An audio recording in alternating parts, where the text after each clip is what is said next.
I gained a significant amount of weight during the last couple of months, around 20 lbs or 9 kgs to be exact, and I'm going to show exactly or explain exactly in today's video how I'm going to transition into the next phase, which I referred to previously as a body recomp. So technically a body recomp is when you build muscle while losing fat at the same time. This is something that usually is reserved for a few scenarios. I think I can come up with 4 on top of my head. So the first one being that you are a beginner at the gym. When you're a beginner at the gym, every single thing you touch is gold, basically. So you don't really need to focus on optimizing all these tiny little details. Just go to the gym, have fun, and you most likely will get results because your body isn't used to the training stimulus. Second scenario is when you are a trained individual, but you've been taking a break from the gym, maybe because of injury or maybe because you just took a break from the gym. So when you go back, you are most likely able to build muscle while losing fat at the same time. Scenario number 3 is when you are using performance enhancing substances.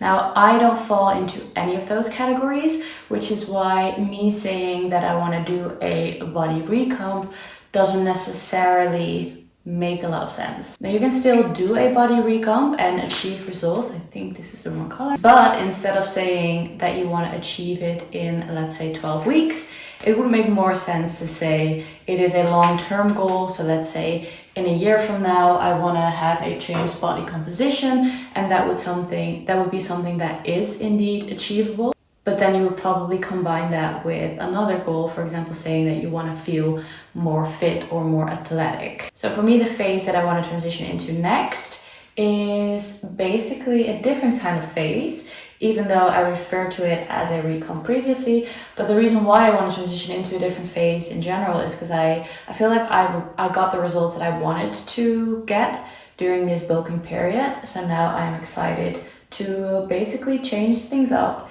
and to kind of see a little bit more muscle definition. Now, you don't have to go through all these phases of like building muscle and losing fat. I just really enjoy doing it. It's a challenge to me, and I just love pushing myself into different directions. And I'm in this phase of my life right now where I just love focusing on going to the gym and training really hard, and combining that with different goals just really helps me to push myself. So what I am going to do is I am basically going to start a small cut. So during a cut, you make sure that you are in a deficit, which means that you basically set yourself up to decrease your body fat percentage. What happens when you do a cutting phase after a muscle building phase is that you will look more muscular, because if a layer of fat is covering your muscles, then getting rid of that layer of fat automatically means that you will see more muscle definition. So that is why I mistakenly refer to it as a recomp, because I will actually look more muscular, but in fact I'm doing a cutting phase. Now, one thing that I won't be doing is really put myself in a dieting phase, because I currently don't track anything. I don't keep track of my macros, I don't keep track of my calorie intake, and I love it because it's just easier and it comes more natural to me. So what I am going to do is basically keep my intake the same. So I just keep eating what I currently eat, but then I'll increase my movement, because you can create a deficit to like start that weight loss phase by either eating less or moving more, or a combination of the two. And I just really enjoy creating a deficit by moving more, because that makes me feel more fit. Also, I have a dog. She loves to go on extra walks. So it is basically like hitting 2 birds with 1 stone for me. I'll be increasing my cardio. So I have a follow along channel where I upload like follow along workouts, obviously. I do the cardio workouts and I absolutely love them. So it's just easy for me, because it means that I'll just film some extra workouts while I'm here, and that will really help with making sure that my movement is increased, because as I said, those are like the workouts, the cardio workouts that I do, and they just really help me with building my cardiovascular health as well. But it's important with these things to remember that even if your goals are the same, so let's say that you want to achieve exactly the same as what I want to achieve, then our needs still might differ. So you always have to take that into account whenever you see something that someone does and you think about copying it. Doing the same thing doesn't necessarily mean that you'll get the same results, even if you have the same goals. So I always say that you have to pick the workout split that works for you, because if you can make it to the gym 3 times a week, it makes more sense to do a split that is based on those 3 times, so you will optimize your results. Whereas if you want to follow a 6-day split because someone else is following a 6-day split, but you can really only make it 3 times a week to the gym, then you're doing something that isn't optimal. So even with the 3-day split, you can get the same results as a person with the 6-day split, just because it fits in your schedule and therefore you can give it the same effort. And I always say that it truly isn't rocket science. It is like fairly easy as I explained it. It's like calories in versus calories out. But the fact that it's simple or easy doesn't mean that it is also easy to achieve or easy to do, because being in a fat loss phase or being in a muscle building phase or going to the gym regularly, those things can be hard to do. But one thing that I learned that my dog trainer always told me when I'm training Loie is that you have to set her up for success. And I think that you need to do the same with yourself. Just did the rest of my makeup, my brows, my mascara and my lips off camera. And I'm now going to do my hair. But setting yourself up for success. So for me, that means, first of all, doing a split that fits your schedule. Make sure that you design your environment so that it sets you up for success. So for example, when you want to train at home, maybe put down your yoga mat the night before. Maybe if you want to go to the gym, make sure that you put your workout clothes out so you don't have to like go ahead and choose in the morning what you want to wear. If you plan on eating a specific way or not eating a specific way anymore, then make sure that the food that you have at home enables you to make that choice. So if I'm on a fat loss phase, I try to not buy anything that I don't plan on eating, because I know it will be so hard for me to say no when I'm hungry and I want a snack and it's there. Like, that's much harder than it not being there. And of course, sometimes you're not able to. Maybe you have kids, maybe you have a partner, maybe you have roommates, but just try to design your environment so it is easiest for you, whatever that looks like.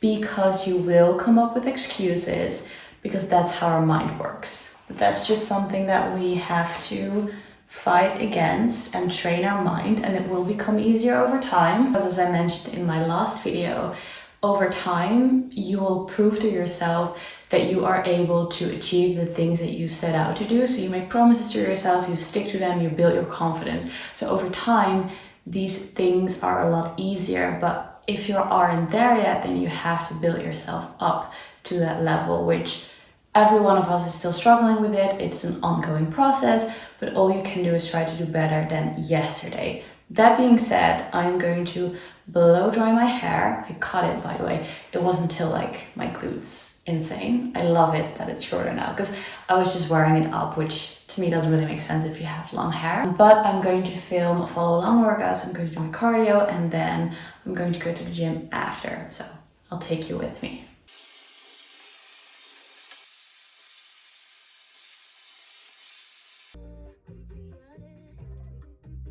I almost finished phase 1 of my new guide, which is the Elevate guide. I'll link it in the description box down below if you want to do the same workouts as I'm currently doing.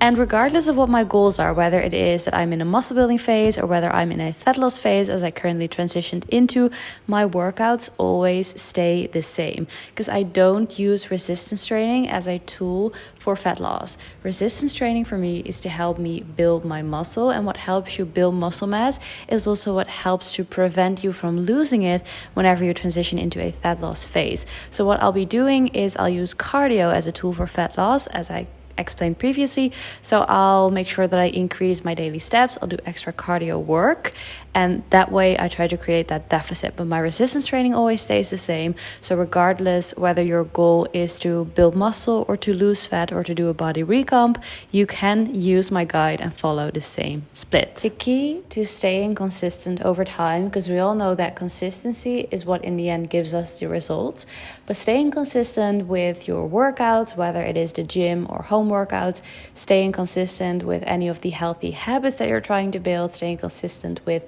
eating healthier, making better food choices, staying consistent with going on your regular walks, going outside, like whatever it is that you want to stay consistent with.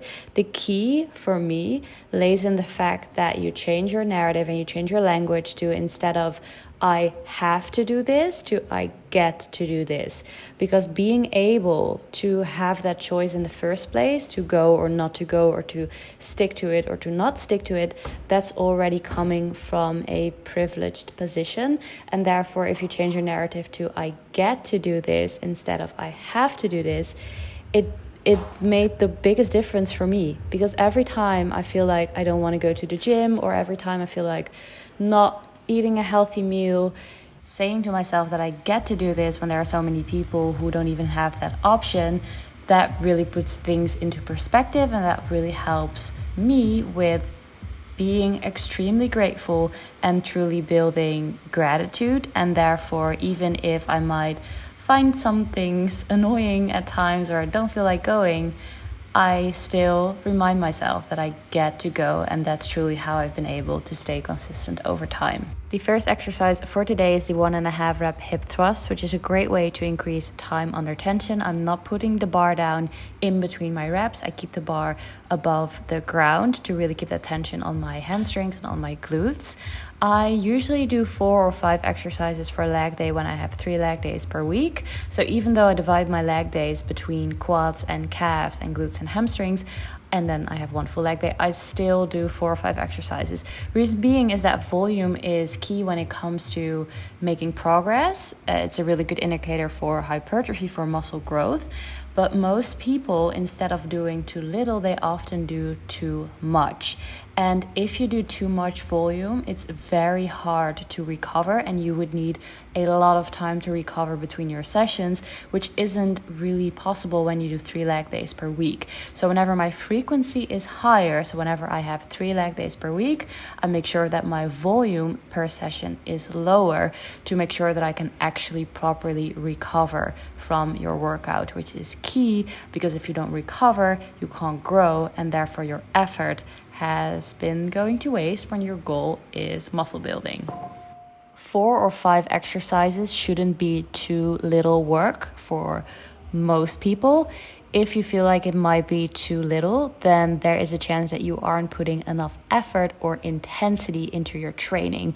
Because with training, you try to make sure that every single rep is treated as if it's the only rep that you'll be doing. So we're focusing on tempo, we're focusing on muscle contraction, instead of seeing this as a 12-part sequel where only the last 2 reps should be hard. So that's a reminder for the next training. Thank you so much for watching this video, and then I'll see you in the next one. Bye, guys.